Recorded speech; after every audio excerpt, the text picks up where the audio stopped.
వరంగల్ నగరంలో ఘోర అగ్ని ప్రమాదం చోటు చేసుకుంది. ఫోర్ట్ రోడ్ ఇసుక అడ్డా వద్ద ఎస్కే ట్రేడర్స్ అనే ఓల్డ్ ఫర్నిచర్ షాప్లో మంటలు ఎగసిపడడంతో స్థానికులు గమనించి అగ్నిమాపక సిబ్బందికి సమాచారం ఇచ్చారు. హుటాహుటిన ఘటనా స్థలానికి చేరుకున్న అగ్నిమాపక సిబ్బంది 4 గంటలు శ్రమించి మంటలను అదుపులోకి తీసుకొచ్చారు. ఫర్నిచర్ షాప్కు పక్కనే ప్లైవుడ్ షాప్, బార్ధన్ షాప్ ఉండటంతో అగ్నిమాపక సిబ్బంది మంటలను అదుపులోకి తీసుకొచ్చారు. సుమారు 15 లక్షల మేరకు ఆస్తి నష్టం జరిగినట్లు అంచనా వేస్తున్నారు. కేసు నమోదు చేసుకున్న మిల్స్ కాలనీ పోలీసులు దర్యాప్తు చేపట్టినట్లు వెల్లడించారు.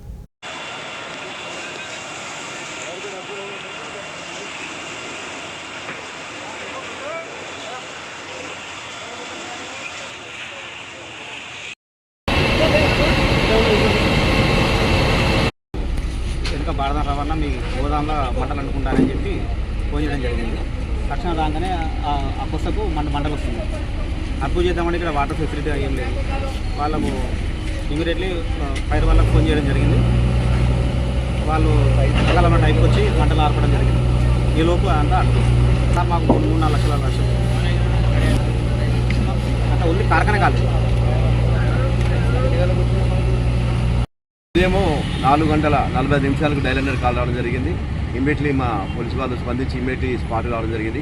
ఇక్కడ ఎస్కే ట్రేడర్స్, దానికి సంబంధించిన ఓనర్ ఎస్కే ఆశీస్ అన్న రబ్బర్ సంబంధించినటువంటి ఓల్డ్ ఫర్నిచర్ సంబంధించినటువంటి ఆడకు వచ్చిన కార్ఖానా ఉంది. దానికి సంబంధించిన దాంట్లో అది షార్ట్ సర్క్యూట్ అని అంటున్నారు. అదేవిధంగా నెక్స్ట్ సిగరెట్ బిడ్ వేయడం వల్ల వచ్చింది అంటున్నారు. దాని పక్కన ఉన్నటువంటి జయ జిన్నింగ్ సంబంధించినటువంటి ఒక ఓల్డ్ జిన్నింగ్ బ్యాగ్ సంబంధించినటువంటి కూడా రేకుల షెడ్లు ఉండడం జరిగింది.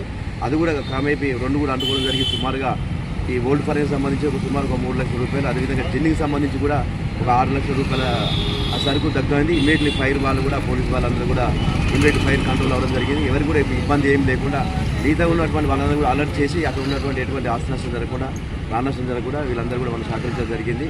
దీని విషయంలో కేసు నమోదు చేసి దర్యాప్తు చేస్తాం.